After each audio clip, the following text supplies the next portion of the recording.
네, 여러분 안녕하세요. 윤대수입니다. 자, 이번 시간에는 MS 파워 BI 데스크탑에서 MS가 참 자랑스럽게 얘기하고 있고 저도 추천하는 기능 중에 하나입니다. 바로 AI 기능이 접목되어 있는 사용자가 하여금 많은 편리성을 제공해주고 있는 기능에 대해서 한번 살펴보도록 하겠습니다. 이전에는 별도의 시각화 개체로 존재하지 않았었는데 이제 업데이트 과정을 거치면서 MS가 참 잘하고 있는 기능 중에 하나가 아닐까 그렇게 생각을 합니다. 자, 보시면 어떤 기능이시냐면 여기 시각 개체에서 보시면 주요 영향 요인이라든가 그 다음에 분해 트리, 그 다음에 Q&A에 대한 부분들, 질문 및 답변에 관련된 부분입니다. 자, 그래서 실적으로 보시면은 이제 만약에 계속 저희가 지금 뭐 컨트리별, 그 다음에 레비뉴하고 저희가 프리비어스 세일즈에 대한 부분을 같이 좀 보실게요. 두 개를 같이 보실게요. 자, 이렇게 데이터 분석에 대한 부분에서 각각 국가별로 레비뉴와 전년도 세일즈에 대한 부분들 두 개를 좀 제가 놓고 비교를 했는데, 자, 여기에서 보시면은 이제 보시는 것처럼 주요 영향 요인이라고 하는 게 있습니다.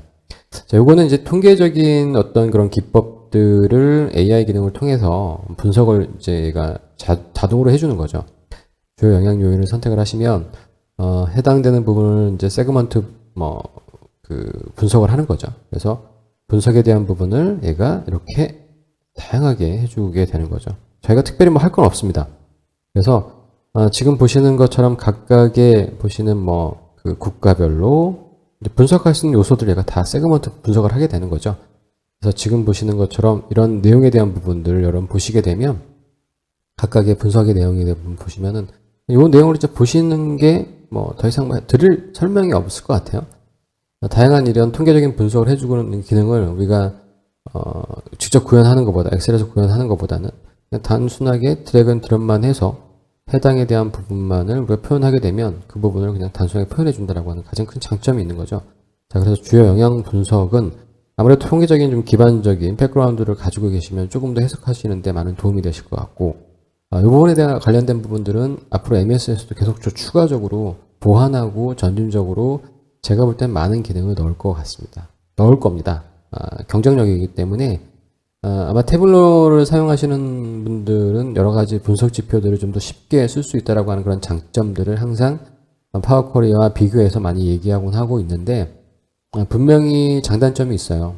그리고 어차피 태블로는 선발주자였기 때문에 기본적으로 좀 앞서가는 부분도 있죠. 하지만 제가 보는 관점에서 파워 BI가 가지고 있는 가장 큰 장점이라고 하는 것은 뭐냐면 생태계입니다. 생태계.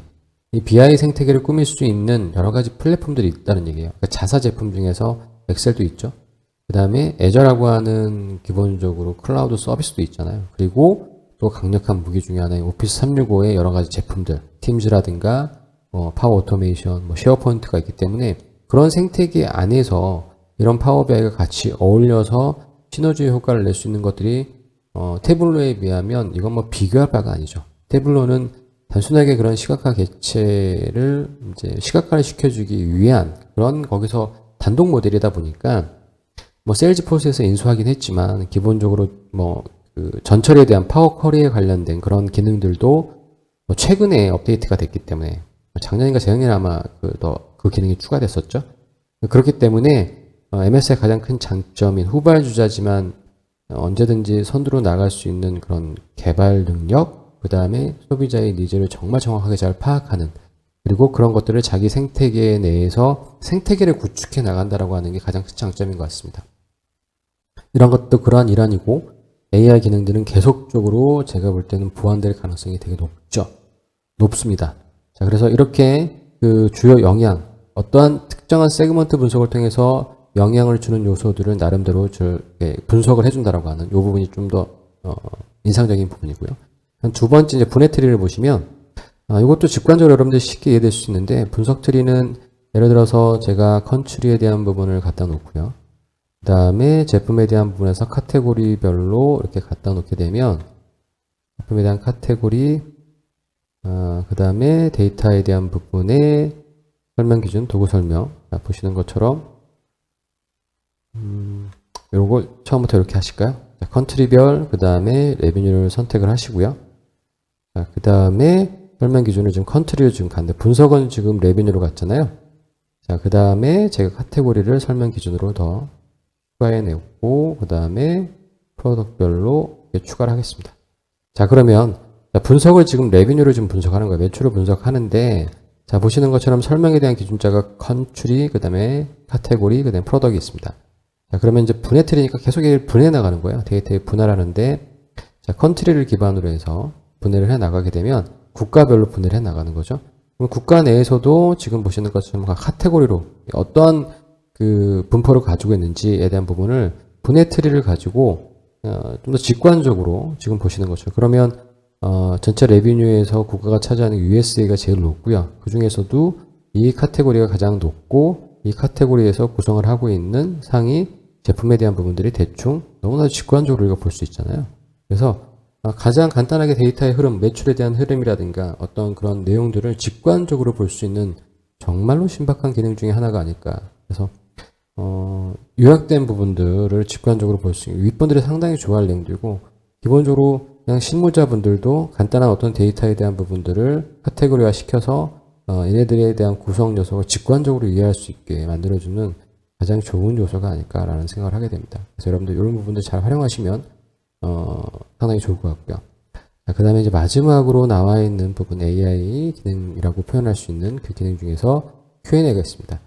자, 질문과 답변을 선택하시고 지금 보시는 것처럼 똑같이 제가 국가별 뭐 이런 것들을 치지 않아도 기본적으로 데이터 모델을 기본적으로 얘가 분석을 해서 자, 지금 보시면 얘가 좀 이걸 좀 요거를 좀 지울게요. 시각화 개체를 선택을 제가 지우고요. 자, 보시는 것처럼 Q&A에 대한 부분에서 자연어 처리를 하는 겁니다. 그래서 기본적으로 얘네가 지원하는 건 영어권에 대한 부분이고요. 자, 보시는 것처럼 top sales by previous sales죠. 그래서 이러한 질문들이 어떤 거를 질문할 수 이 질문을 미리 좀 뽑아내죠.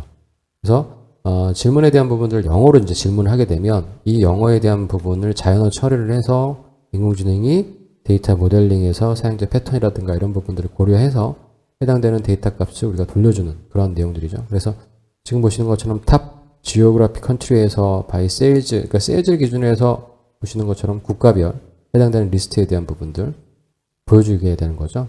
선택을 하시면 지금 보시는 것처럼 간단하게 마치 우리가 이렇게 어떤 내용을 볼지에 대한 부분들을 클릭하는 거에 대한 부분을 생성하는 것조차도 이렇게 Q&A로 만들어 놓게 되면 Q&A가 알아서 자동적으로 사용자 그때그때 질문에 대한 부분들을 이렇게 뭐 표시해서 보시는 것처럼 자동적으로 그런 것들에 대한 부분들을 인지를 한다는 얘기죠. 그러면 여기에서 이 기반은 측정값에 대한 부분이고 측정값에서 각각 모델링의 어떤 필드를 가지고 연관성을 가지고 있냐 이 모델에 대한 정확한 이해가 기계적으로 얘가 처리를 해준다는 얘기고요. 로지컬하게 AI가 처리해준다는 얘기고요. 측정값을 많이 만들어 놓고 다양하게 만들어 놓으면 놓을수록 우리가 분석할 수 있는 요소들이 상당히 좀 많아지겠죠. 이런 부분들이 앞으로 가지고 있는 가장 큰 장점이고 요거는 코타나 프로젝트와 연결돼서 지금 현재는 뭐 간단하게 데이터를 입력하는 거지만 이제는 음성 인식을 통해서 이런 것들을 처리해 줄 수 있는 거기까지 바라보고 있는 거죠.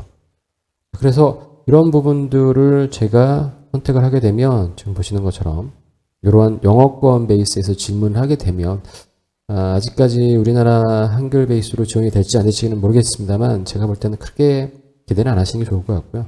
왜냐하면 그렇게 되면 너무 개발에 대한 부분들이 국가적으로 다 만들어줘야 되기 때문에 제가 볼 때는 영어권에서 지원이 되고 좀 더 많이 사용자들이 되는 부분도 좀 더 조금씩 확대는 되겠죠. 어차피 이제 그런 부분들 그런 언어 관련된 언어 처리 부분들도 분명히 조금씩 개선이 되고 발전이 될 테니까요. 결국에 궁극적인 부분은 이런 AI 기능을 통해서 사용자가 그때그때마다 어떤 개체를 그러니까 저희가 이런 거잖아요. 요것도 필요하시고, 요런 것도 보실 것 같고, 요것도 필요할 것 같고, 우리가 미루어 짐작해서 필요한 개체, 분석할 수 있는 요소들에 대한 부분들 다 레이아웃을 만들어 놓는 건데, 이게 Q&A로만 만들어 놓으면 이러한 요구사항에 대한 부분들이 그때그때마다 사용자가 그냥 단순하게 또는 직관적으로 자연어처럼 질문을 하게 되면 그거에 대한 부분들을 그때그때 생성해 준다라고 하는 거는 레포트를 만드는 사람의 부하를 상당히 많이 줄어줄 수 있는 아주 신박한 기능인 거죠. 그래서 이런 기능들을 통해서 우리가 다양한 것들을 확인해 볼 수 있는, 즉 업무 시간도 많이 줄어들겠죠. 이걸 만들기 위해서 뭐 덱스 함수 또 레이아웃 하나 한 땀 이쁘게 또 만들어져야 되죠. 대충 만들면 또 욕먹을 거고. 자, 그런 부분에서는 기본적으로 이 기능은 이 레포트 양식을 만드는 메이커 유저에게 상당히 희소식인 그런 요소입니다. 자, 이런 것들도 있다는 거 여러분 확인 한번 하시고요. MS가 보다 다양한 기능들을 많이 장착을 하고도 계속적으로 이런 것들에 대한 부분들은 무료로 배포해줬으면 하는 게 제 바람입니다. 여러분들도 이 내용 한번 확인하시고요. 추가적으로 여기서 이런 내용들은 앞으로 시간이 지나면서 많이 좀 MS에서 업데이트가 되면 아마 이 부분이 많이 강화되지 않을까, 네, 그렇게 생각합니다. 그러면 저희 이제 남은 시각화 요소는 그렇게 많지가 않기 때문에 몇 가지 이제 주요 핵심적인 것만 이제 보시게 되면 웬만한 시각화 요소에 대한 부분들은 다 이제 보시게 될 것 같고, 그렇게 되면 저희 이제 얼추 이 데이터 시각화에 대한 기본적인 과정도 어느 정도 이제 끝을 향해 달려가고 있는 것 같습니다. 여러분들 중간중간에 뭐 시각화에서는 그렇게 어려운 부분은 없을 것 같으니까요. 요 본 과정을 통해서 여러분들이 레포팅을 어떻게 하셔야 되는지 전반적인 워크플로우를 좀 보시고 각각의 시각화 개체에 대한 부분들, 이건 기본적인 내용이니까 이런 것들은 반드시 좀 아셨으면 좋겠고요. 그리고 나서는 여러분들이 반드시 연습해 보시고 계속 한 몇 번 만들어 보시냐에 따라서 이거는 완성도가 확실히 틀려집니다. 10번 만드신 분하고 한 번 만드신 분하고 이거에 대한 숙련도는 분명히 큰 차이가 나기 때문에 여러분들이 꼭 연습을 통해서 여러분의 데이터를 가지고 여러분만의 레포트, 대시보드를 꼭 만드시기를 추천드리겠습니다. 저는 여기까지 말씀드리고 저는 또 다음 시간에 여러분들 또 찾아뵙도록 하겠습니다. 감사합니다.